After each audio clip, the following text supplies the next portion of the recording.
Dragon Riders, Kaze no Kaeru, by Night Dragon Zero.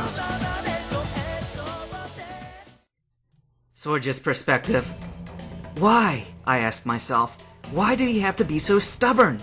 But there was no turning back now. The challenge had been made. Mixed emotions filled my soul, all of which were drowned away as the battle began. The first clashes of our claws were equally matched, one for the other, almost like wielding a pair of swords as we danced about. Our claws locked against each other, and we stared into each other's faces, of course snarling. It was our job not to show an opponent any signs of weakness. I shoved forward, causing Night Slice to retreat slightly. It was all the space I needed to angle my body and send a two-footed kick into his face. Turning his fall into a backwards roll, he quickly got up to his feet and lashed out with his blades. I somersaulted over the attack and met his spinning maneuver at my moment of landing. Our claws locked again, and we shoved against each other. Night Slice wouldn't make the same mistake twice. We were literally head-to-head, glaring into each other's eyes, as Night Slice abruptly twisted his body, sending me spinning to the ground. I pulled myself up, using the wall for support, just as he sprang upon me. We were now fighting horizontally to the double doors. Knocked on my back, I guarded against his claws with my own, and shoved him away with my feet. Night Slice staggered backwards, only to come charging forward again. An attack I met with equal force, and the same maneuver. The world became a wild blur of leaps, dodges, guards, and slashing blades. I didn't know if I was using any specific attacks. All I did know was those few moments were the most intense battle I'd ever faced. Finally, we pulled apart and prepared for a final strike. I was panting wildly, exhausted and dizzy from the intensity. Holding my claw out like a sword, I charged. Night Slice got exactly the same idea. That was when the door opened and Scantrix stepped through. He caught on to the situation the moment he saw us. "Stop!" he screamed, throwing himself between the two of us. However, the force of motion allowed neither of us to do that. Even the Skarmory's steel-like feathers didn't protect him from the blades of two Scyther.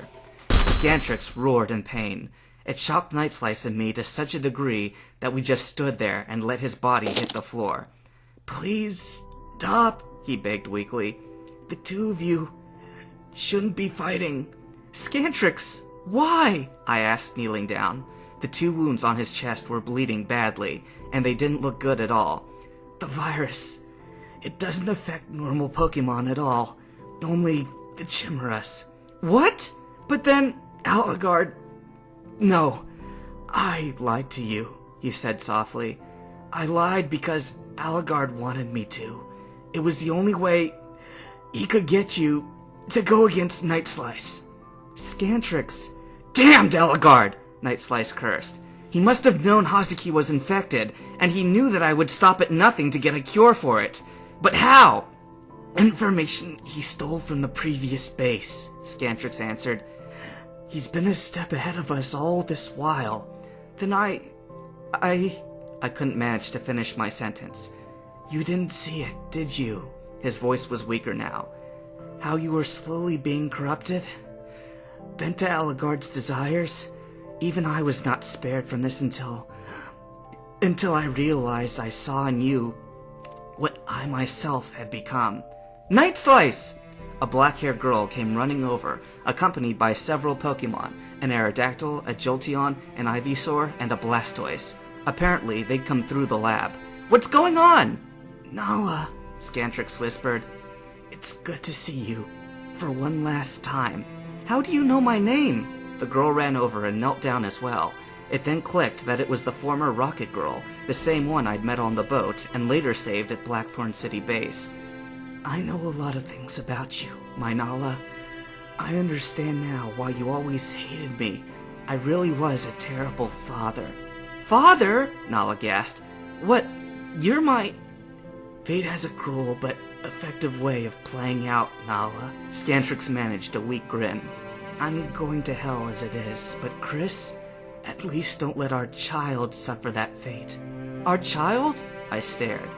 "Back then when we first met, yes, it was me who raped you." His face cringed as he said that. "I don't expect you to forgive me, but I beg you, please save our child. Right here on B1, room 27. Something I found out just now." I cradled his head with the flat side of my claws. "I love you," I whispered. Please don't leave me, Scantrix. Wayne, that's my real name. His voice was very soft now.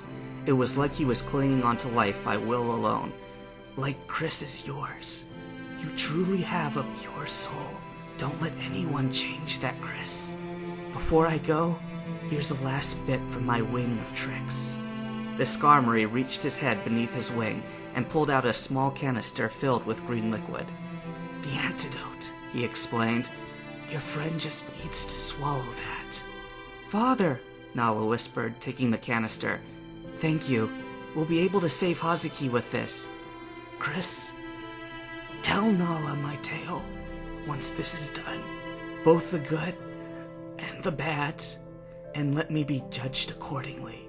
His eyes closed. The rest is silence.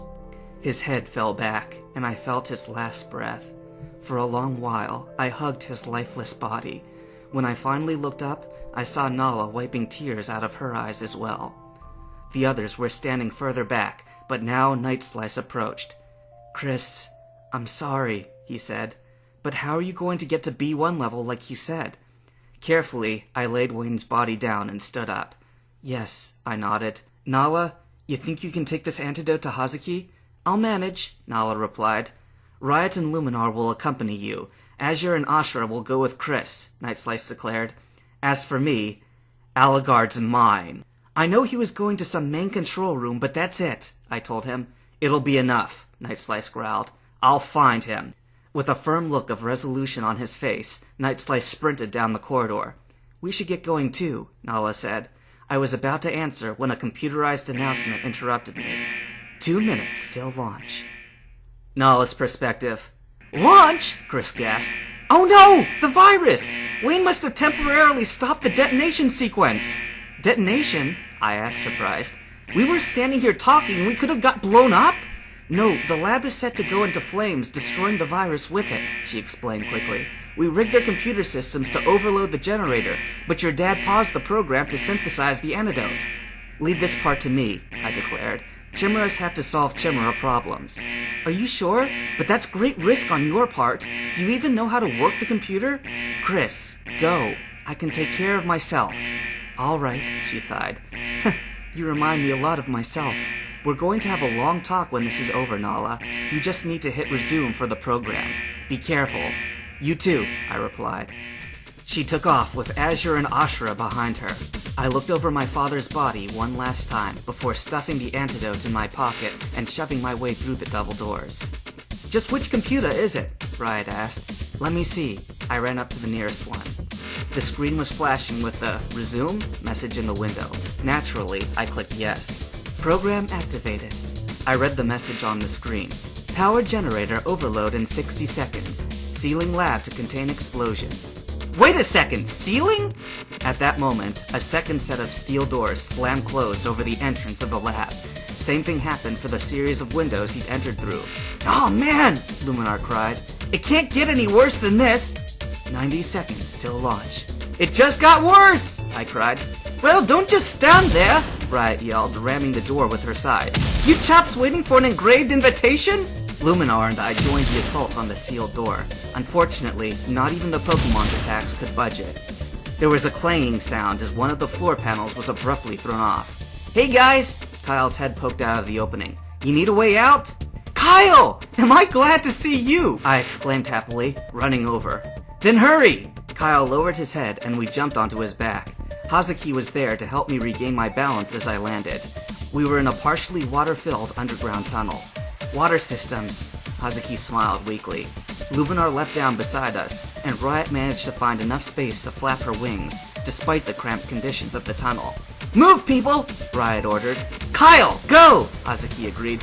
Don't have to tell me twice, Kyle replied as he started swimming, and swimming really fast. We were fortunate enough to leave the explosion far behind. However, I still cupped my hands over my ears to drown out the noise. That was too close, Kyle panted. At least it's the end of that virus, Luminar commented. Yeah, that reminds me. I pulled out the antidote. Hazuki, this is for you. It probably won't taste good, but it's the doctor's orders. It startled me how quickly the blue-haired girl gulped it down. Phew, she gasped. I think I feel better already. Give it a while, I said, patting her on the shoulder. As I did so, the pendant slipped out from under my shirt. Wait, this pendant? Hazuki took it in her hand. You recognize it? I asked, curious. Definitely, she nodded. Because I was the one who lost it. Where'd you get it from?